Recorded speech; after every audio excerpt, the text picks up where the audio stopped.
Para sahabat sehat, melanjutkan edisi Ngobrol Sehat bareng saya, Dr. Pua, masih merupakan serial pembahasan mengenai tumor kandungan. Ada pertanyaan dari salah seorang netizen, dokter, apakah setiap tumor kandungan itu harus dioperasi? Atau dengan lain kata ada yang bertanya, kapan sih tepatnya atau kapan sih indikasinya tumor kandungan itu memerlukan tindakan operasi? Yuk kita sekarang membahas satu persatu supaya kita jadi jelas dan mendapatkan pemahaman yang benar.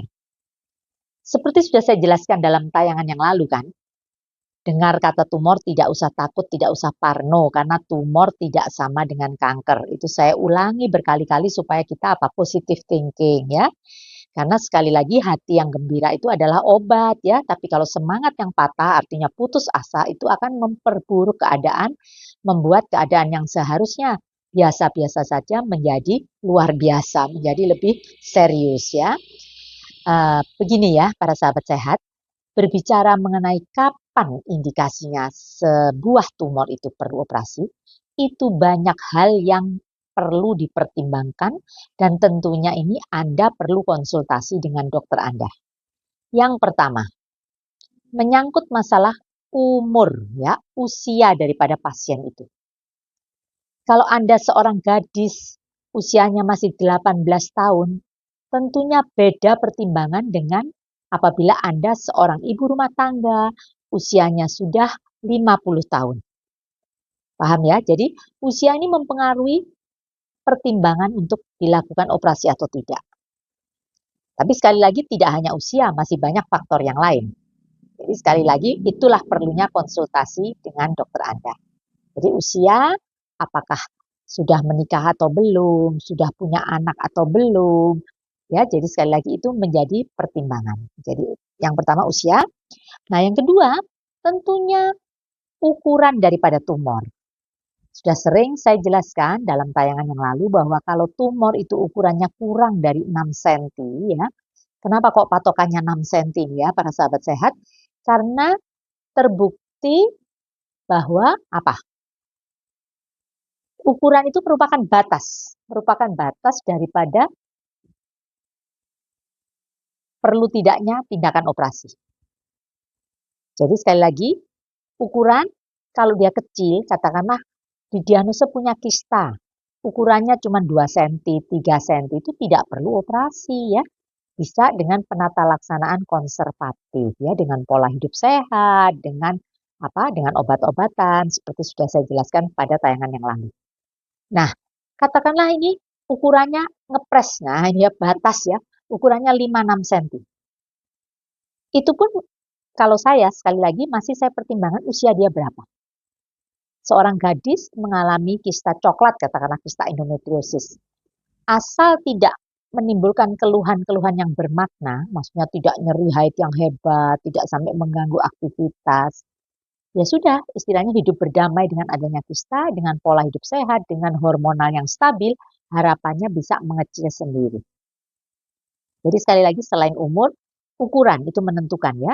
Tapi misalkan nih, seseorang mempunyai miom ya, tumor di dalam rahim yang diameternya katakanlah 15 cm sampai mengganggu fungsi berkemih. Untuk buang air kecil pun sakit, untuk duduk aja rasanya kayak ganjel, nggak nyaman, mengganggu fungsi. Nah, itu merupakan pertimbangan untuk dilakukan operasi. Jadi sekali lagi, umur sudah tadi, yang kedua ukuran. Nah, ukuran ini tidak hanya ukuran saat pertama kita temukan, tapi juga serial. Maksudnya begini, ketemu tahun lalu nih, seorang ibu dengan miom diameternya 5 cm. Tahun ini ketemu saya ya ukurannya 5,5 cm, ya hampir sama. Berarti kan tidak ada pertumbuhan atau pembesaran yang bermakna. Dan ibu ini haidnya juga normal, lancar, tidak ada gangguan, tidak nyeri, ya sudah. Masih bisa dilakukan penata laksanaan konservatif, tidak perlu dioperasi. Jadi sekali lagi, ukuran pada saat pertama ditemukan dan ukuran serial di saat kontrol. Tapi misalkan 3 bulan yang lalu ketemu kista ukurannya katakanlah 4 cm. Hari ini jadi 3 bulan kemudian ketemu kok ukurannya jadi 11 cm. Kan ini berarti luar biasa 2 kali lipat lebih. Nah, itu hati-hati. Setiap pertumbuhan tumor yang cepat itu kita harus waspada karena tumor sudah saya katakan kan jinak. Tapi kapan dia berubah menjadi ganas itu yang harus kita waspadai. Paham ya para sahabat sehat ya. Jadi sekali lagi ukuran asal maupun ukuran serialnya. Nah, tadi saya sebutkan kan, kalau ukurannya cepat bertambah besar, kita mewaspadai yang ketiga. Poin ketiga adalah jenisnya daripada tumor ini. Jinak ataukah ganas ataukah borderline, maksudnya perbatasan. Bagaimana dokter tahunya? Salah satunya dari itu tadi, ukuran yang lebih cepat, maksudnya cepat bertambah besar itu merupakan salah satu warning untuk kita lebih waspada kapan berubahnya sel dari jinak menjadi ganas. Tapi seandainya dengan ukuran saja masih maksudnya tidak pasti, tentunya dokter punya alat bantu pemeriksaan yang lain. Diperiksakan tumor markernya, CA125-nya berapa, CEA-nya berapa, seperti itu. Juga tidak hanya USG. Dokter mungkin memerlukan tindakan tambahan, mungkin dengan CT scan, ya, akan bisa dilihat jenis daripada tumor ini. Jadi sekali lagi, kalau dia tidak jinak, artinya sudah mengarah ke arah keganasan, pasti dokter menyarankan secepatnya dioperasi atau diangkat. Ya, jadi udah jelas ya, dari umur pasien, ukurannya, jenisnya ya. Kemudian yang tidak kalah penting para sahabat sehat adalah keluhannya ya. Ada tumor tapi ibu ini santai aja, mau bulu tangkis, mau olahraga, mau jogging, mau nge-gym, tidak ada masalah. Tiap bulan haidnya juga lancar, tidak pernah kesakitan ya, tidak masalah. Tapi sebaliknya kalau setiap datang bulan harus masuk ke UGD, nyeri hebat sampai harus disuntik, harus diberi obat masuk ke dubur karena kesakitan yang luar biasa, tidak bisa kuliah, tidak bisa bekerja, harus izin seperti itu, kan berarti mengganggu fungsi. Umur ibu ini katakanlah masih 40 tahun, masa nanti selama 11 tahun menjelang menopause harus tiap bulan masuk UGD kan tidak mungkin. Jadi keluhan juga merupakan salah satu indikasi kapan perlu operasi. Jadi seperti pasien saya yang baru saya operasi kemarin hari ini hari apa ya? Ya baru kemarin itu saya lakukan operasi karena apa?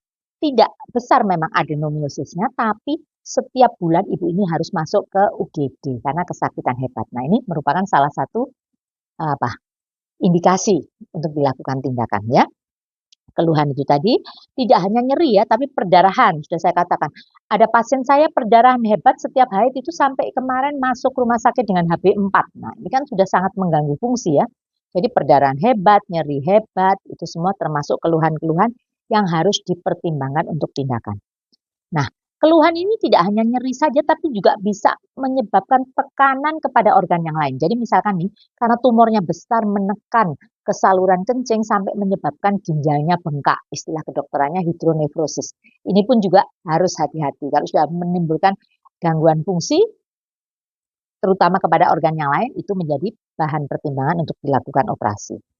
Nah, para sahabat sehat yang tidak kalah pentingnya adalah status infertilitas. Maksud saya, status daripada seorang ibu ini sudah punya anak atau belum.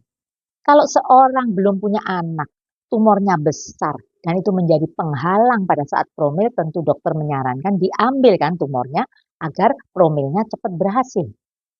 Atau sebaliknya, ibu ini sudah punya anak 5, sudah cukup, usianya sudah 48 tahun, sudah menjelang menopause. Nah, buat apa disimpan tumor yang besar ini? Kan lebih baik justru diangkat supaya memasuki masa menopause, memasuki usia tua dengan sehat, tidak banyak keluhan. Cukup jelas ya para sahabat sehat, jadi pertimbangan kapan sih tumor ini perlu dioperasi, karena sekali lagi saya katakan tidak semua tumor harus dioperasi. Kapan sih indikasi dioperasi?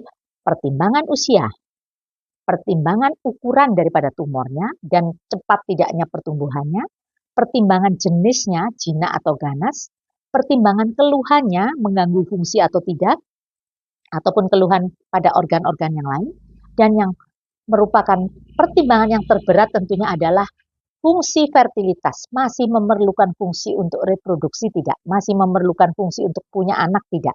Itu menjadi bahan pertimbangan. Jadi sekali lagi para sahabat sehat dengan ngobrol-ngobrol ini terbuka wacananya. Kenapa kok seorang dokter memutuskan ini harus operasi? Kenapa kok dokter mengulur-ulur waktu kesannya kok enggak sekalian aja dokter daripada begini-begini. Nah itu tadi ya sekali lagi sudah saya jelaskan. Itulah beberapa hal yang merupakan bahan pertimbangan seorang dokter untuk memutuskan tumor kandungan itu perlu dioperasi atau tidak. Jadi sekali lagi, Anda yang saat ini memiliki tumor kandungan, jangan galau, jangan cemas, silakan konsultasi dengan dokter Anda. Di situ akan dijelaskan sehingga keputusan yang diambil itu merupakan keputusan yang terbaik. Oke, kalau rasanya ada manfaatnya daripada ngobrol kita saat ini, silakan Anda like, Anda komen, Anda share kepada siapapun yang memerlukan. Salam sehat.